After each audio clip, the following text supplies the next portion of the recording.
بسم اللہ الرحمن الرحیم۔ السلام علیکم ناظرین، میں ہوں doctor Muhammad Saleem and welcome to national narrative. ایک مسلمانوں کی بیٹی پہ ہوا جب ستم، کھل گئے ابن قاسم کی شجاعت کے علم۔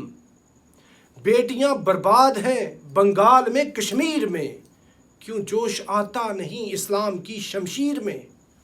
خواتین و حضرات، بیٹیاں برباد ہیں بنگال میں کشمیر میں، ممبئی میں، دہلی میں، کانپور میں، راجستھان میں، پورے کے پورے ہندوستان میں۔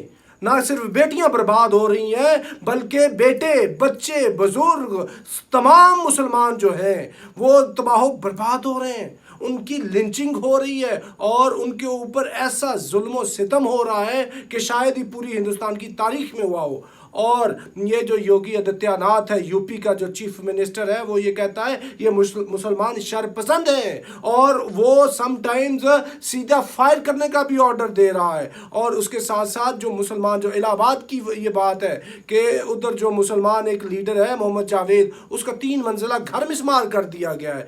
اور بالکل جو ریاستی دہشت گردی ہے، گنڈا گردی ہندوستان کی، وہ ابھی کسی سے ڈھکی چھپی نہیں ہے۔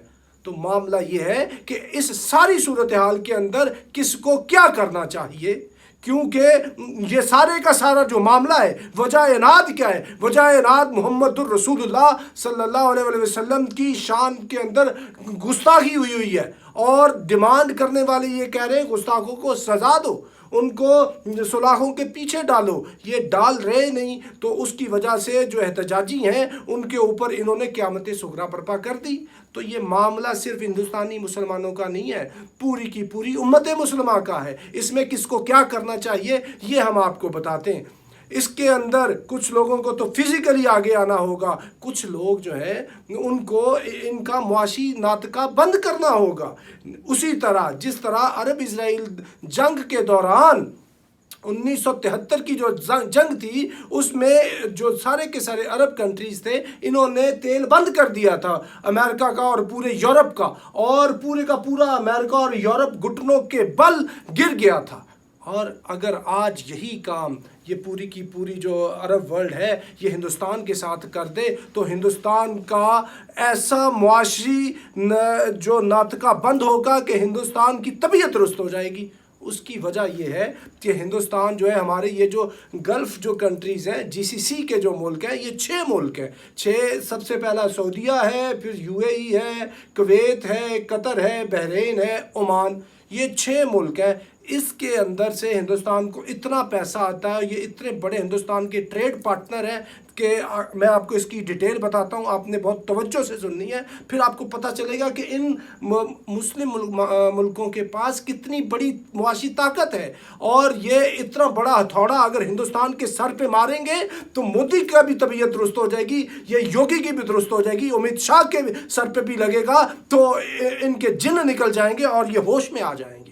سب سے پہلے آپ دیکھیں کہ جو پرشین گلف کے یہ جو مسلمان ملک ہیں، یہ تقریباً یہ ہندوستان ادھر سے 60% جو اپنا کروڈ آئل ہے یہ ان ملکوں سے درآمد کرتا ہے، ان پرشین گلف کے ملکوں سے 60% اپنی تیل کی ضروریات ادھر سے پوری کرتا ہے۔ اور اس کے بعد جو انڈیا کی جو ورک فورس ہے، پوری دنیا کے اندر انڈینز جو ہیں وہ 13.4 ملین ہے، یعنی کہ 1 کروڑ کچھ 34 لاکھ ہندوستانی پوری دنیا کے اندر کام کرتا ہے، پوری دنیا میں۔ اور اس 1 کروڑ 34 لاکھ میں سے صرف ان 6 گلف کے ملکوں کے اندر 85 لاکھ ہندوستانی کام کرتا ہے۔ اور اس 85 لاکھ کے اندر سے آپ دیکھیں پوری دنیا کے اندر سے جو ہندوستانی پیسہ کما کے ہندوستان میں بھیجتے ہیں وہ بنتا ہے کوئی 83 ارب ڈالر، اور صرف ان 6 ملکوں سے جو آتا ہے وہ 43 ارب ڈالر ہے، 43 بلین ڈالر صرف ان 6 مسلم ملکوں سے جو ہندوستانی ادھر بیٹھے ہوئے ہیں 85 لاکھ کی تعداد میں، ادھر سے یہ پیسے بھیجتے ہیں۔ تو یعنی اتنی بڑی ان کی ادھر سے معاشی ضروریات پوری ہوتی ہیں۔ اور تقریباً انڈیا کا جو 50% فارن ریمیٹنسز ہے وہ ان گلف کے ملکوں سے آتا ہے۔ تو اتنی بڑی ان ملکوں کے پاس طاقت ہے۔ آگے چل کے آپ دیکھیں کہ इंडिया का जो फॉरेन रिमिटेंसेस है सिर्फ यूएई के अंदर से ये कोई 27% आता है, सऊदीया से 12% आता है, कतर से 7% आता है, कुवैत से 5.5%, ओमान से 3%। तो और यूएई जो इंडियन एक्सपैट्रिएट्स हैं वो यूएई की जो टोटल आबादी है उसके अंदर जो भारतीय हैं उनकी तादाद 28% है। और इसके बाद जो अगर हम बात करें तो इनकी जो सऊदीया के अंदर ये तकरीबन जो 2.5 मिलियन इंडियंस जो सऊदीया के अंदर हैं। और आगे चल के मैं आपको बताता हूँ कि ये जो मुसलमान 6 मुल्क हैं और दीगर मुसलमान मुल्क हैं, इनके साथ हिंदुस्तान की तिजारत कितनी बड़ी है। आपने इसको गौर से देखना है और याद रखना है, और फिर एंड पे मैं बताऊँगा कि इसमें करना इन लोगों ने क्या है। इंडिया की जो यूएई के साथ तिजारत है वो तकरीबन टोटल तिजारत है 43 बिलियन डॉलर की, और 72 बिलियन डॉलर की। 72 बिलियन के अंदर से 43 बिलियन की ये इंडिया इंपोर्ट्स करता है यूएई से, बाकी इसकी इंडिया की उसको एक्सपोर्ट्स हैं। और जो यूएई है वो तीसरा बड़ा इसका ट्रेड पार्टनर है इंडिया का, और उसके बाद जो सऊदीया है वो चौथा बड़ा हिंदुस्तान का ट्रेड पार्टनर है। और सऊदीया जो है इसकी हिंदुस्तान के साथ जो ट्रेड का वॉल्यूम है वो 43 बिलियन डॉलर है। और ये इंडिया जो इंपोर्ट करता है सऊदीया से वो 34 बिलियन डॉलर की प्रोडक्ट्स इंपोर्ट करता है, और एक्सपोर्ट उधर करता है सिर्फ 9 बिलियन डॉलर की। और इसके बाद कतर पे आ जाएं, कतर का इंडिया के साथ जो टोटल ट्रेड वॉल्यूम है वो 17 बिलियन डॉलर है, और उस 17 बिलियन डॉलर के अंदर से इंडिया उधर से 15 बिलियन डॉलर्स की प्रोडक्ट इंपोर्ट करता है, और कमोबेश 2 बिलियन डॉलर उनको एक्सपोर्ट करता है कतरियों को। और कतर से ये अपनी जो नेचुरल गैस है तकरीबन उसकी रिक्वायरमेंट का कोई 41% सिर्फ कतर से मंगवाता है। और आगे चल के ओमान के साथ इसकी 3.5 बिलियन डॉलर की ट्रेड है, मैं शॉर्ट करके आपको बता रहा हूँ। कुवैत के साथ इसकी 12 बिलियन डॉलर की ट्रेड है, बहरीन के साथ तकरीबन 1 बिलियन डॉलर की, और इराक के साथ 2021 तक 34 बिलियन डॉलर की इसकी तिजारत थी, और बांग्लादेश के साथ 14 बिलियन डॉलर की तिजारत है, मलेशिया के साथ 13.5 बिलियन डॉलर की इसकी ट्रेड है, इंडोनेशिया के साथ फिल वक्त 12 बिलियन डॉलर है जो 6 साल के अंदर 50 बिलियन डॉलर की इनकी ट्रेड हो जाएगी।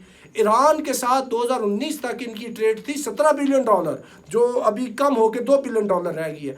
यानी अगर आप ये मैंने आपको ये स्टैटिस्टिक्स दिए बहुत इंपॉर्टेंट है, और ये मुसलमान मुल्क है, इनके साथ अगर आप हिसाब लगाएं, अगर ये इनके साथ अपनी तिजारत बंद कर दें, लेन देन बंद कर दें, और इनको आने की ज़रूरत नहीं है। ये जो उधर ओमान के मुफ्ती उन्होंने भी ये कहा है कि ये जिहाद फ़र्ज हो चुका है, वो फिज़िकली ना आए, इनकी मुआशी जो है वो नाकाबंदी कर दे, तिजारत बंद कर दे। ये सारे अमीर मुल्क हैं, अगर ये कुछ अर्सा इनके साथ तिजारत नहीं भी करेंगे तो ये सर्वाइव कर लेंगे। ये सर्वाइव नहीं कर पाएगा हिंदुस्तान, जब इसको तेल नहीं मिलेगा, नेचुरल गैस नहीं मिलेगी तो कैसे चलेगा मुल्क। जब ना चल सकेगा तो फिर ये है कि ये सारे मनवाएंगे अपनी शरायती मुसलमान मुल्क, जैसे इन्होंने जो ऑयल एम्बार्गो लगाया था वेस्टर्नस को, इसी तरह ऑयल एम्बार्गो लगाए इंडिया को, और फिर अपनी शराइत मनवाएं, और जो हुजूर अलैहिस्सलाम की शान में गुस्ताखी हुई है उसके ऊपर फिर लेजिस्लेशन कराएं और मुसलमानों को उनके राइट्स उधर दिलवाएं।